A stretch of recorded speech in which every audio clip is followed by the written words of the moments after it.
So today we're going to be talking about some Doctor Who tea, but before that, you need to have the right drink. So what kind of drink do you drink when we're talking about tea? Tea, fuckhead, of course. Today I'm going to show you how to make the perfect tea, Connor style. First, you need to fill up your kettle. And you wait. Surely you've got better things to do than watch me make tea. Yes. You grab your tea bag. I have extra strong tea bags, probably from all the smoking I used to do. I also fold the little fold-in bit because I keep my tea bag in because it keeps the tea quite strong. Now you add the water. Then you add the milk. And there you have it, a tea Connor style. And let's go talk about the Giggle. Okay, so I've been hearing a lot of shit about the Giggle recently on the old nets. And quite frankly, I was wondering if you guys all felt the same. Because it's been 1 year since the Giggle came out, right? And people are losing their minds. They're saying, this is just the worst thing I've ever seen in my life. That ending, that third act is just insane. What were you thinking, Russell? So I rewatched it. It's my due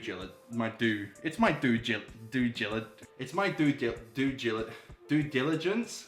Fuck me. It's like 100 Fahrenheit in here to all my American viewers. But oh well, we're here to review the Giggle, baby. Let's fucking do it. You know the drill. We do the W's, we do the L's. If it's in my previous episode, I did Wild Beyonder. The one before that was the Starbeast. This is capping off the 60th anniversary specials. But I'm also going to do one for the Church on Ruby Road. And next year, if this series does well, who knows, I might do it for the whole of series 1 for my sins. Okay, so grab your tea, let's jump into the Giggle. The Giggle, let's go. So we start in Soho 1925. I actually really like this beginning. It's different from the other specials. We're straight into it. Neil Patrick Harris as the toy maker. He's just such a charismatic actor. This doesn't feel like just a paycheck role. It generally does feel like he actually wants to be there, and he does such a great job out of it. You know, it's really like a performance, his whole toy maker act. It's really, really great. The changing of the accents as well. He does it so well. He goes from like German to English to American. There is that slight use of like racism because it used to be racist back in the first Doctor's era. And the set for the toy shop just looks absolutely incredible. It's like something I would walk into when I was a kid. It really is great. The set design throughout the whole 60th has been incredible, by the way. Set designs, I get no love, so here's my love to them. We then see Stooky Bill, who's this little creepy little puppet. Stooky Bill is real, and I like when Doctor Who actually does, you know, show history. You get to see the wee Stooky babbies. Stooky Sue as well, his little wife. It's a creepy setup, and it's really fun. Again with the racist undertones, because he says to the customers, like, I'm sure you're used to sunnier climates. Just like subtle racism, it kind of just makes you like hate the toy maker even more. We see John Logie Baird making the first TV picture. And again, this is real. I've seen the footage. It's actually really creepy of Stooky Bill on the TV. This whole setup is really, really cool. It's a little rushed, but it's actually really cool. I am sweating so badly right now. God. We then cut to modern day. It is Chaos. That's scored by Murray. Again, I said this in the Wild Beyond video. It's very reminiscent of his score from Years and Years, if you've seen it. That chaos is actually really insane. They show off this area and it looks incredible. Like they have all these extras, all these cars just like ramming into things. And we hadn't really seen something this big on a Doctor Who scale. Modern day London, everyone's starting to think they're right. And I like the undertones of like, you know, we are living in that day and age where everyone thinks they're right. I think my Doctor Who opinions are right and yours are wrong. So we see the Doctor dancing with the toy maker. Seeing the toy maker here and seeing him before, it's like he can just jump. As the Doctor says later on in the episodes, he can just jump to different realities. Unit then picks up the Doctor and Donna. Bernie Cribbins had unfortunately passed away at this point. He was supposed to be a part of this episode. We have like a double in for him, and that's the last we see of him. And I don't blame the episode at all for any of that. We have this beautiful tracking shot over London. The director, Chandler Button, actually does such a fantastic job of this episode. Again, all the 60th directors, bring them back. I'm not a fan of the Unit Tower. It's a little too Avengers Tower for me. You know how I feel about Marvel these days. I'm like, get it away from me, gross, ooh. Russell seems to be taking quite an inspiration from Marvel, which I think is just a huge like red flag, like don't do that. We see Mel, Mad Auntie Mel. I think she's okay in this episode. I don't think her character really has much to do other than just being there. She's an old companion. She certainly doesn't have a lot to do in Empire of Death and Legend of Ruby Sunday. Savron Blitz gets a mention, which is fun. He tripped over a whiskey bottle at 101 and died. What a way to go. Ugh, I hate the pilot. It's like, Daddy's coming. It's like, ugh, I hate it when we saw the plane at the end of Wild Beyonder, and I hate seeing the pilot crashing the plane. Not a fan. I know Doctor Who's wacky and silly and a kid's show. It takes me out of the episode, goddammit. I'm a 26-year-old watching a kid's TV show, okay? You need to cater to me. I love when Kate demonstrates what happens when you don't wear the band, and she starts thinking that she's right about everything. There's even this like insane scene where she's like yelling at Shirley saying like, I've seen you walk, you don't need the wheelchair. Very good stuff. Oh, my father's calling me. Dad? I'm in my room filming. A thing I don't like is the slander on my girl Trinity Wells. We knew that she was coming back and I was just super excited. I knew it was just gonna be a little cameo, but it's like, she's like some kind of like anti-vaxxer, like Alex Jones kind of type. For some reason, people really hated me when I said that on the podcast. I don't know if my audience is Alex Jones fans. I'd be quite scared if they are. I didn't like it because I'm a huge fan of Trinity Wells just popping up in Doctor Who, and now she's just kind of like this like conspiracy theorist. It's like, what? It's the 60th anniversary, so you needed a little tiny niche mention. The Archangel Network gets mentioned. If you didn't know, it's from the sound of drums and Last of the Time Lords. That's what the Master uses to do the in everyone's heads. So, you know, it's like, maybe Russell isn't that smart of this plot because it's kind of the same thing that the Master did, except it's the Giggle now. So, does that count as an L? No, I won't do it now. I like how they mention the Archangel Network, okay? To be fair, after slagging it off, I do like the note, the la la la la la. It's like everyone does know that note, and Doctor Who is actually quite famous for making things that are just normal scary. It's like, yeah, everyone does know that note. Why do we all know that note? So Russell it's smart in that sense. There's a fantastic speech from the Doctor about how human race is going crazy because of all the embedded anger and we never need any help in hating each other. Fantastic line. There's also this fantastic scene with the Doctor and Donna get to catch up in Soho, just outside the toy maker's toy shop, where Donna's like to the Doctor, you're wearing yourself thin. It's actually very sweet. They do have time in this episode just to have some chats, which is what the fans want to see. Toy maker juggling scene, like this little monologue he's doing, it's fantastic. And like the remastered footage of the old toy maker, gorgeous. The doors as well, like the room with all the doors, the set design, again, fantastic. But then the Salt gets brought up again, and yeah, the Salt, like he started a superstition at the edge of the universe, and I guess this is why it's all happening, because of Salt. Salt? What the fuck? I don't like the human dollies, okay? It looks weird to me, it doesn't look normal, I'm not a fan of it. But I do like the big toy maker. It actually looks great, like effects wise, it looks really, really good. We see Donna get attacked by Stooky Sue, the Stooky Babbies are coming down from the sky. Just some creepy, creepy stuff. And then the change of the scene to the worldwide premiere, one of the greatest scenes in the episode. The Amy Pond mention, the Clara mention, and Bill. Well, that's all right then. Neil Patrick Harris saying that Clara got killed by a bird. You can just so tell he had no idea what the fuck that was about.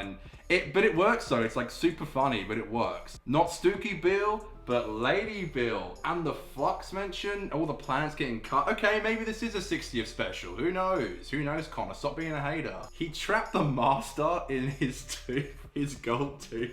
I feel like I should hate this, but I just think it's like, sometimes I'm like, if it's silly fun, I hate it or love it. It's like, there's no in between. It's like, I kind of think that's kind of funny. The toy maker mentions the one who waits. I know it's like a 1 year looking back perspective. So I have seen series 1, we know the one who waits is Sutek. And I gave the whole like Susan Twist bit last week a bit of slack, but I'm not gonna do it this week. I think the whole one who waits mentioned here is super dumb. Now we know it's just Sutek. So yeah, sorry, L. It's just like, it was so cool at the time. We were like, whoa, what's that? And now we know it's like, who gives a shit? Doctor versus the toy maker again and loses, and it's 1-1. Best of 3, let's make it 2023. The change of scene again. Mrs. Button. You're fantastic. This looks great. There's a mention to the Triad technology. Remember when Russell did that whole bit before Legend of Ruby Sun? And it's like, there's a line in the Giggle about Triad technology, and it's gonna be insane. It's gonna change Doctor Who forever. It's like, ugh. I hate seeing that now. Just leaves a bad taste in your mouth. You have the Spice Up Your Life scene, which is just so fun. I know it's so easy just to put a very popular pop song in the background, and scenes can become very fun very quickly. But it's just fantastic, and I love the changes of costume from the toy maker. They're all so lovely. This scene is just super fun. I can't help but love it. Although I don't like the big ball thing, and I don't like the spitting of Mel and Kate Stewart. I just think it looks so stupid. Apart from that though, banging scene. The toy maker on the beam. I feel like when I first started watching this, because I read the whole read up. I mentioned this in the Starbase, but there was a whole 60th leak, so I'd read all of this thinking that it wouldn't be true.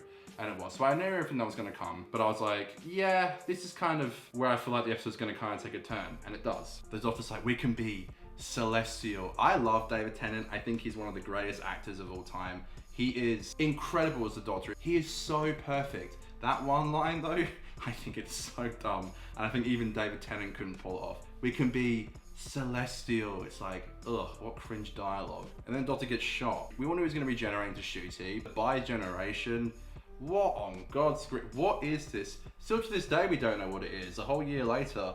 And I don't expect like answers like straight away, but it's like, why did they do this? I'll keep talking about that a little later. I do want to say though, Shooter Gatler again, just like David Tennant, just the charisma and the energy of that guy. He's so fantastic. It actually made me sad watching it last night, because I'm like, this guy is so good. And I've seen the Holo Series 1, and I don't know what his doctor stands for. And I feel like he is being completely wasted, and what a shame. The potential, he's just like, he is the like definition of young talent. I also don't like the line, do you come in a range of colors? It just seems a little, I don't know. It doesn't sit well with me. And then they play ball. That's the best of 3 game, they play ball. It's so dumb. This is a 60th anniversary special and they're just throwing a ball to each other. Why are the two doctors throwing like impossibly insane shots to each other and they're like trying to grab it? The doctor's even like, hey, I'm on your side. Why are you doing that? Is it for a joke? Because it's not very funny. Because what if one of you drop it and then the toy maker wins?